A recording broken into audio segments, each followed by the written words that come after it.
Connor Chee is a Diné Navajo composer and a pianist known for blending Western classical music with the rich cultural heritage of the Navajo people.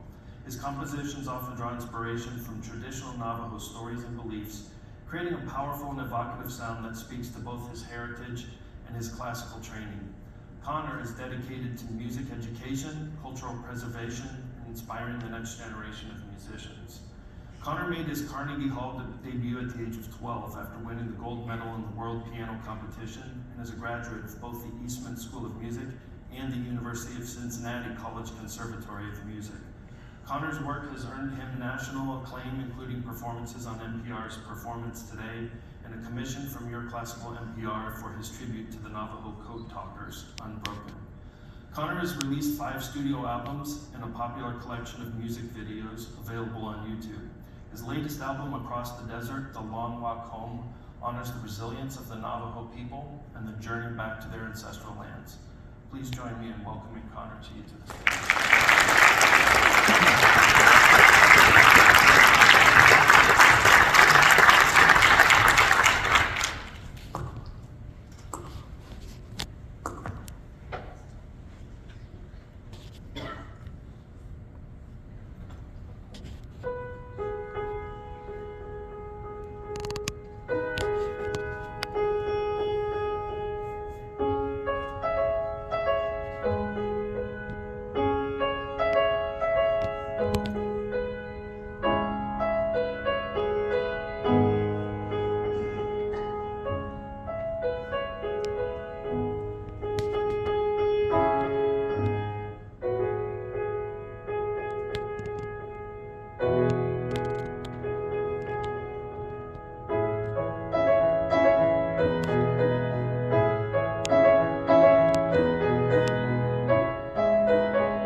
Connor Chee in the shit,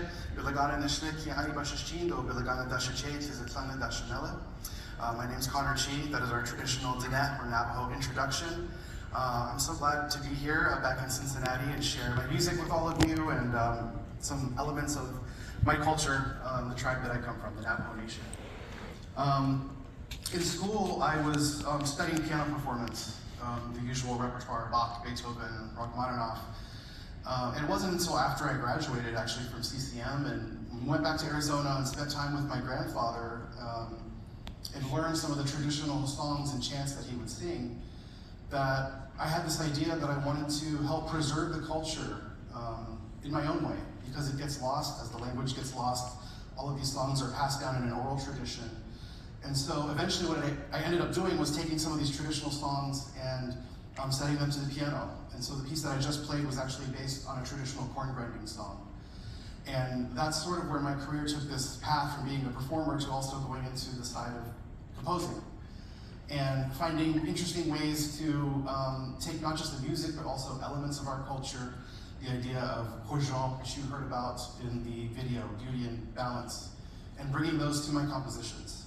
And so the next piece that I'm going to play is actually from a set of pieces that I composed based on our creation stories. Our creation stories are very important because those are our connection to the past and learning about who we are and also how we're going to conduct ourselves and move forward into the future. And so this piece I'm about to play now is Coyotes. We believe that we've moved through 4 different worlds in our creation stories. And in the first world, there were 2 coyotes. There was the great coyote and first angry, which they believe is the being that brought witchcraft into the world. A lot of traditional Navajos will not allow their dogs to be in their home because they believe they're capable of witchcraft. So I was never allowed to have a dog growing up. But I do have a dog now. It's a pug. And I do think it might be a witch. But so in this piece I wanted to write this composition about the first 2 coyotes because they play such an important role in our creation and our emergence. They play so many different roles. It could be the cunning trickster or the fool, but regardless in our stories, it seems like the coyote often is responsible for us having that self-reflection and moving forward into the future.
creation stories and the creation stories of many other cultures and religions is there are so many overlapping themes.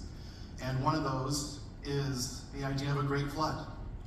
And in our creation story, the great flood happened because in the third world, where we were living peacefully, it was the coyote that kidnapped the children of the water monster out of jealousy.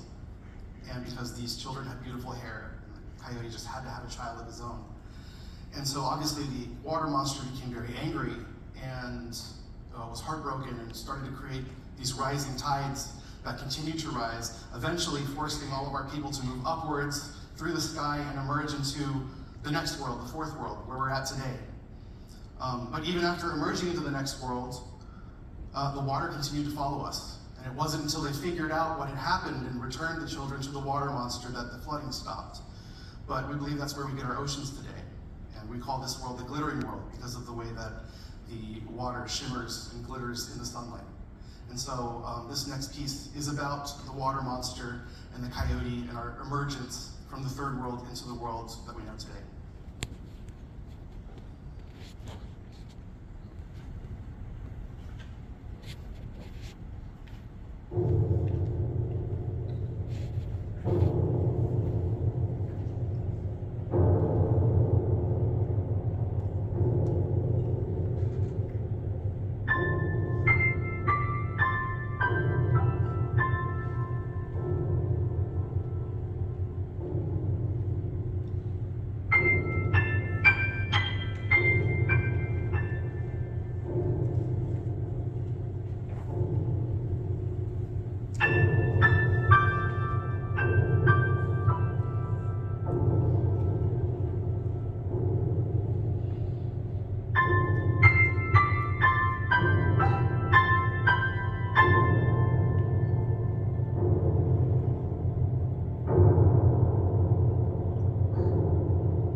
creation stories was Spider-Woman. Not your friendly neighborhood Spider-Woman. Spider-Woman was the person that taught the Navajo people how to weave. Weaving's a big part of our culture. You might have seen many of the really amazing Navajo rugs and blankets. And the story, as I was told, was that Spider Woman, before she realized her gift, was outside and had a little bit of spider web on her hand, and went up to a juniper tree and wiped this web off on the branches. And the more she tried to get it off of her hand, the more there was, until she realized it was actually coming from her own hand. And she went around this tree 4 times, and as she was going around placing the web on the branches, she realized that she could create patterns and shapes. And these shapes ended up representing, again, our idea of balance and beauty and bourgeois. And when you see the traditional rugs, you'll see they have a symmetry to them to represent that balance and beauty in the weavings. And so I wanted to compose a piece to pay respect to Spider Woman and her legacy.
weaving a rug. And my grandmother was a weaver, And I think I learned a lot of lessons watching her weave when I was a child. And I didn't realize it at the time until into adulthood when I was studying music. And I started thinking about all of these correlations between what she did and what I'm doing now, not just in the dexterity of her fingers as she creates her art, but also how she composed a rug and had a vision for this finished pattern, but worked line by line with different mathematical numbers that she's adjusting one by one. And something that was also very important is when you see these rugs, they look so perfectly symmetrical, but the weavers are taught to always intentionally put a mistake in the rug as a way of showing humility and recognizing our place as imperfect beings, as humans, and also because there is beauty in imperfection. And that was really important to me as I was training and learning on the piano and even playing competitively. There was always this idea of perfection, and it wasn't until I sort of let go of that that I feel I really started to grow as an artist. And so that was something that was really special to me. And I wanted to include some of these music videos so that you have sort of a visual idea of what is happening. And so I'm going to show 2 more music videos. And these are all from a collection of pieces I wrote called Scenes from Diné, which were little pieces of Diné, the traditional homeland of the Navajo people. Things that I enjoyed and find special about my homeland. And so these videos were actually filmed where my family is from and still live today, in Tonalea, in the Western Agency of the Navajo Nation. And the next one I'm going to play is about sheep. Sheep are another big part of the culture. They provide the wool for the weavers, and that is a huge means of survival, even to this day, for many people. The weaving is what they do for a living. And so I wanted to create a video about that because I was taught to herd sheep when I was a child. And part of that is understanding that symbiosis, that relation to the land and to nature. And we're taught that if you take care of your sheep, they'll take care of you. And so I wanted to show this little piece of my home and my grandfather's sheep. And I was inspired also by these memories of hearing the sheep bells as I was out in this beautiful landscape with the sheep. Not only just seeing their playful nature, but hearing the bells. That was such an important memory to me. And so I wanted to incorporate that into a piece.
Everybody loves Fry Bread. I wanted to create this video because it is a big part of the culture, but also it actually came from a really dark place in our history. For the Navajo people, fry bread came from a time known as the Long Walk back in 1864 to 1868, where the Navajo people were forcibly marched some 350 miles across the desert to a prison camp at Bosque Redondo, Fort Sumner, New Mexico. Many lives were lost, and many died of malnutrition and starvation, but they were given rations at these prison camps. And at first, had no idea what to do with these rations. They didn't know what flour was. They thought it was poison that they would put out for the coyotes. But eventually they figured out how to combine these ingredients and to make dough and to create the bread that was the sustenance, that was part of the survival during those years before the Treaty of 1868, when they were released and allowed to walk that 300, 400 miles back to the homeland. And so it's interesting to me today that now we have fry bread, that we have sort of reclaimed that as something positive. It's not something we have every day, but we have it in times of celebration, in times of gathering. And so we've taken something that was really a dark part of our history, and I think it's really a testament to our resilience, that we can take something that was so tragic and turn it into something joyful that we can hold on to, that represents community. And so this was one of my favorite music videos to film, because you get to see how the fry bread is made, and I got to eat the fry bread.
And they all have to do with water. And this next piece I'm going to play is about rain. Water is very important to us, many different tribes and indigenous cultures. And in Navajo tradition, we believe in two types of rain. The male rain, which is the thunder and the downpours and the flooding. And we also have the female rain, which is just the gentle sprinkling that soaks the earth and gives life, which is why it's the female rain. And that's my favorite kind of rain. And so whenever I'm home, it's one of the things that I hope to be blessed to experience. It's very special to me, and I wanted to write a piece about female rain, which we call Nutsapaat.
Pieces that go together, and they're from a collection I wrote called Sand Paintings for Piano. Sand paintings are created by taking different colored sands and sprinkling them to create works of art. Traditionally, they were used for healing purposes, and they were done during ceremonies. And I found a really interesting correlation for myself between the sand paintings as a visual art and music, because traditionally the sand paintings were only created during the ceremony, and then it was gathered back up and it was gone. And that's sort of how we experience music, where it's only there while the ritual is performed. And so the sand paintings being used for healing, they have different things that they will create with the sand paintings depending what it's for. And now you can see sand paintings that are just works of art that you can display in your home that are not part of that sacred tradition. And so I wanted to take some elements of those sand paintings and include it in a set of pieces. And the ones I'm going to be playing are based on clouds, which you see, which represent water. And Often what you see in the sand paintings is a format where you've got a circle with an opening at the top that represents the eastern direction, just like we build our traditional homes with the opening facing the east to greet the rising sun, and you always move clockwise through the home. And the same in the sand paintings, you'll have an image that is near the top representing the east, and that image is rotated around 4 times. 4 is a sacred number to us because we have 4 directions, and so we have 4 sacred mountains, 4 sacred stones. A lot of our traditional prayers and songs come in sets of 4. And so I'm doing a set of 4 pieces that are based on clouds. And they're related to the female rain piece that I just played, because the clouds representing water, I decided to take that female rain theme and create sort of the male counterpart, and that was the basis of these pieces. And so the way that I wanted to rotate these images musically is to have the same theme for all 4 pieces. And that same theme is just rotated, whether it's upside down or backwards or both. And that was my way of representing our traditional art. And so you might not recognize it. You can have for example, a familiar tune. I didn't compose that one. You can do it backwards and you might not even recognize it. Or upside down sounds even more different.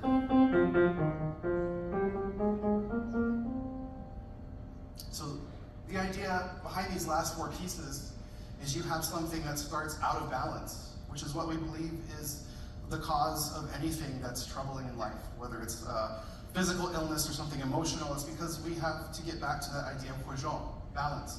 And we use our traditional medicine and our art, our paintings, and our music to restore that balance. And so in these pieces, you'll hear the same theme that's based on that female rain, that's out of balance, that's upside down, and then it's upside down and backwards, and then it's backwards.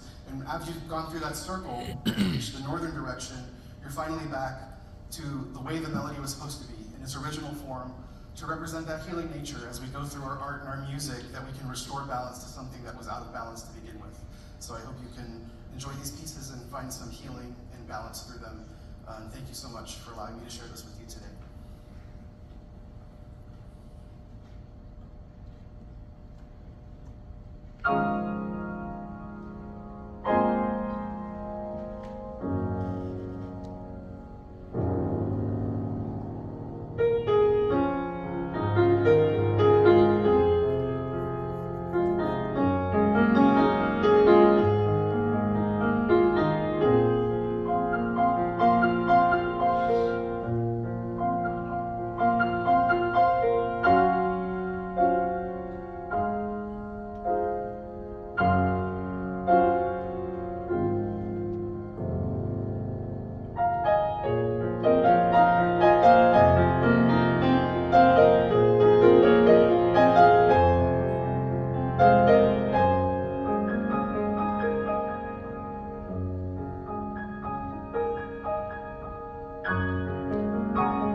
you.